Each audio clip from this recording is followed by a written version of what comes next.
ರಾಜ್ಯದಲ್ಲಿಯೇ ಅತಿದೊಡ್ಡ ಶಿರಸಿ ಮಾರಿಕಾಂಬಾ ಜಾತ್ರೆಗೆ ಇನ್ನೂ ಜಾತ್ರಾ ಅನುದಾನ ಮಂಜೂರಿಯಾಗಿಲ್ಲ. ಈಗಾಗಲೇ ಪತ್ರಿಕಾಗೋಷ್ಠಿ ನಡೆಸಿ ಮೂಲಭೂತ ಸೌಕರ್ಯಕ್ಕೆ ಆಗ್ರಹಿಸಿದರೂ ಕೂಡ ಶಾಸಕರು ನಿರ್ಲಕ್ಷ್ಯ ತೋರಿದ್ದಾರೆ. ಮೂಲಭೂತ ಸೌಕರ್ಯ ಅಂದರೆ ಕೇವಲ ರಸ್ತೆಯಲ್ಲ, ಬರುವ ಲಕ್ಷಾಂತರ ಭಕ್ತರಿಗೆ ಶೌಚಾಲಯ, ಸ್ನಾನಗೃಹ, ರಾತ್ರಿ ಮಲಗುವ ವ್ಯವಸ್ಥೆ, ಬೆಳಿಗ್ಗೆ ತಿಂಡಿ ವ್ಯವಸ್ಥೆ ಒಳಗೊಂಡಿದೆ. ಕನಿಷ್ಠ ಪಕ್ಷ 10,000 ಜನಕ್ಕೆ ಮಾಡಲೇಬೇಕು. ಕುಂಭಮೇಳದ ಮಾದರಿಯಲ್ಲಿ ಭಕ್ತರಿಗೆ ವ್ಯವಸ್ಥೆ ಮಾಡಲೇಬೇಕು ಎಂದು ಬಿಜೆಪಿ ಮುಖಂಡ ಅನಂತಮೂರ್ತಿ ಹೆಗಡೆ ಆಗ್ರಹಿಸಿದ್ದಾರೆ. ಈ ಕುರಿತು ಪತ್ರಿಕಾ ಹೇಳಿಕೆ ನೀಡಿರುವ ಅವರು, ಜಾತ್ರೆಗೆ ಸಂಬಂಧಿಸಿ ಶಿರಸಿಯ ಎಲ್ಲಾ ಕಲ್ಯಾಣ ಮಂಟಪ ಬಾಡಿಗೆಗೆ ಪಡೆದು ಸರ್ಕಾರವೇ ಅದರ ಹಣ ಪಾವತಿಸಿ ಧರ್ಮಛತ್ರವಾಗಿ ಪರಿವರ್ತಿಸಬೇಕು. ಬೆಳಿಗ್ಗೆ ಸ್ನಾನಕ್ಕೆ ಜನ ಕೋಟೆಕೇರಿಗೆ ಹೋಗುತ್ತಾರೆ. ಕಾಲು ಜಾರಿ ಸತ್ತರೆ ಯಾರು ಜವಾಬ್ದಾರಿ? ಪೋಸ್ಟ್ ಆಫೀಸ್ ಪಕ್ಕ ಮಾರಿಕಾಂಬಾ ಗದ್ದುಗೆ ಹತ್ತಿರ ಇರುವ ಶೌಚಾಲಯದ ಸ್ವಚ್ಛತೆ ಮಾಡಲಾಗುತ್ತಿಲ್ಲ ಎಂದು ಆರೋಪಿಸಿದರು. ಮುಂದಿನ ತಿಂಗಳು 24ರಿಂದ ಶಿರಸಿ ಜಗತ್ ಪ್ರಸಿದ್ಧ ಮಾರಿಕಾಂಬಾ ದೇವಿಯ ಜಾತ್ರೆ ಪ್ರಾರಂಭವಾಗ್ತಾ ಇದೆ.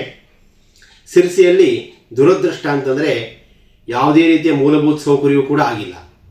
ಒಂದು ಶೌಚಾಲಯ ಕೂಡ ಸರಿ ಇಲ್ಲ. ತಾಯಿ ಏನು ಗದ್ದಿಗೆ ಕುತ್ಕೊಳ್ತಾರೆ, ಮಾರಿಕಾಂಬಾ ಗದ್ದಿಗೆ, ಅದು ಪಕ್ಕದಲ್ಲಿ ಒಂದು ಶೌಚಾಲಯ ಇದೆ, ಪೋಸ್ಟ್ ಆಫೀಸ್ ಪಕ್ಕ. ಆ ಶೌಚಾಲಯ ಹತ್ತಿರ ಹೋದರೆ ನಿಮಗೆ ವಾಮಿಟ್ ಬರ್ತದೆ. ಜನ ಎಲ್ಲಿ ಹೋಗಬೇಕು?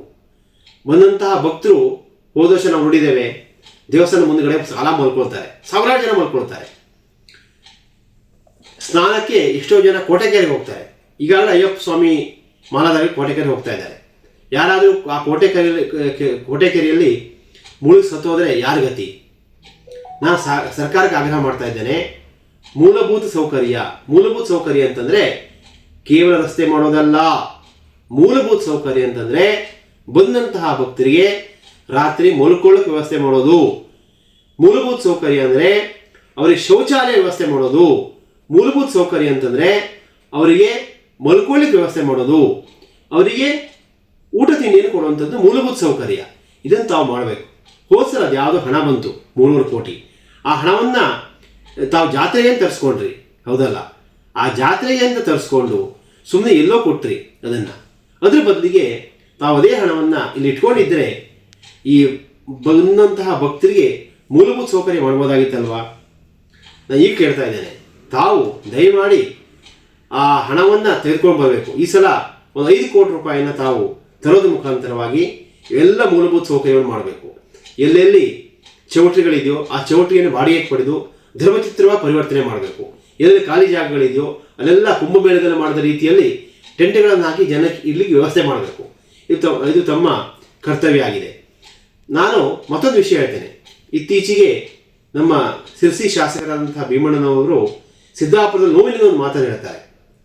ತಾರತಮ್ಯ ಮಾಡೋ ರೀತಿಯಲ್ಲಿ ಅನಿಸ್ತಾ ಇದೆ ಅನ್ನೋ ರೀತಿಯಲ್ಲಿ. ಯಾಕೆ ಅಂತಂದರೆ ಆ ಕರಾವಳಿ ಉತ್ಸವವನ್ನು ಮಾಡ್ತಾ ಇದ್ದೀರಿ, ಯಾರು ಸ್ವಾರ್ಥಕ್ಕೆ ಮಾಡ್ತೀರಿ? 8 ಕೋಟಿ ಖರ್ಚು ಮಾಡ್ತೀರಿ. ಇದು ಕ್ರಿಯಾ ಯೋಜನೆಗೆ 50 ಕೋಟಿ ಕ್ರಿಯಾ ಯೋಜನೆ ಮಾಡಿ ಕಳಿಸಿದ್ರೆ ಅದು ಯಾವುದನ್ನು ಕೂಡ ತಾವು ಅಪ್ರೂವ್ ಮಾಡ್ತಾ ಇಲ್ಲ, ಜನಕ್ಕೆ ಹಣ ಕೊಡ್ತಾ ಇಲ್ಲ, ನೀರಿಗೆ ರಸ್ತೆಗೆ ಹಣ ಕೊಡ್ತಾ ಇಲ್ಲ ಅಂಥೇಳಿ ನೋವಿನಿಂದ ಹೇಳಿದರು. ನನ್ನನ್ನು, ಒಬ್ಬ ಶಾಸಕನನ್ನು ತಾವು ಕರಾವಳಿ ಉತ್ಸವ ಕರೆದಿಲ್ಲ ಅಂತಲೂ ಕೂಡ ಹೇಳಿದರು. ಭಾಳ ತುಚ್ಛವಾಗಿ ಕಾಣ್ತಾ ಇದ್ದೀರಿ ಅಂಥೇಳಿ. ನಿಜಕ್ಕೂ ಕೂಡ ಈ ರೀತಿ ತಾರತಮ್ಯ ಸರಿಯಲ್ಲ. ಒಬ್ಬ ಜನಪ್ರತಿನಿಧಿಯನ್ನು ಇಷ್ಟು ಕೀಳಾಗಿ ಕಾಣಬಾರ್ದು. ಇವೆಲ್ಲವನ್ನು ಕೂಡ ಜನ ಗಮನಿಸ್ತಾ ಇದ್ದಾರೆ. ಮಂಕಾಳ ವೈದ್ಯರಿಗೆ ಮುಂದಿನ ದಿವಸ ತಕ್ಕ ಉತ್ತರವನ್ನು ಕೊಡ್ತಾರೆ ಅಂತ ಹೇಳಿಕ್ಕೆ ಇಚ್ಛೆ ಪಡ್ತೇನೆ. ನಾನು ಶಾಸಕರಾದಂಥ ಭೀಮಣ್ಣವರಿಗೆ ಹೇಳ್ತೇನೆ, ಈ ಶಿರಸಿ ಜಾತ್ರೆ ಶಿರಸಿ ಜನರ ಸ್ವಾಭಿಮಾನ ಪ್ರಶ್ನೆ. ತಾವು ಒಂದು 5 ಕೋಟಿ ರೂಪಾಯಿ ತರುವುದರ ಮೂಲಕವಾಗಿ ಶಿರಸಿ ಜನರ ಸ್ವಾಭಿಮಾನ ಎತ್ತಿಡಿಬೇಕು. ಮತ್ತೆ ತಾವು ತಮ್ಮ ತಾಕತ್ತು ಏನು ಅಂಥೇಳಿ ಮಂಕಾಳ ವೈದ್ಯರಿಗೆ ತೋರಿಸ್ಬೇಕು ಅಂಥೇಳಿ ಈ ಮೂಲಕ ಆಗ್ರಹ ಮಾಡ್ತೇನೆ. ಮತ್ತು ಹಲವಾರು ಏನೇನು ಆಗಬೇಕು ಅನ್ನೋದನ್ನೆಲ್ಲವನ್ನು ಕೂಡ ನಾನು ಪತ್ರಿಕಾ ಪ್ರಕಟಣೆಯನ್ನು ಕೊಡ್ತಾ ಇದ್ದೇನೆ. ತಾವು ಬರುವಂತಹ ಭಕ್ತರಿಗೆ ಜಾತ್ರೆ ಬರುವಂತಹ ಭಕ್ತರಿಗೆ ಮೂಲಭೂತ ಸೌಕರ್ಯವನ್ನು ತಾವು ಮಾಡಿಲ್ಲ ಅಂತಂದರೆ ಶಿರಸಿ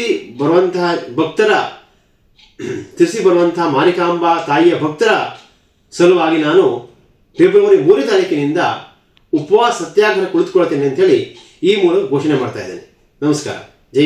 ವೀಕ್ಷಕ ಮಹಾಪ್ರಭುಗಳೇ, ನಮ್ಮ ಚಾನಲ್ ಅನ್ನು ಸಬ್ಸ್ಕ್ರೈಬ್ ಮಾಡಿ, ಶೇರ್ ಮಾಡಿ, ಪ್ರೋತ್ಸಾಹಿಸಿ.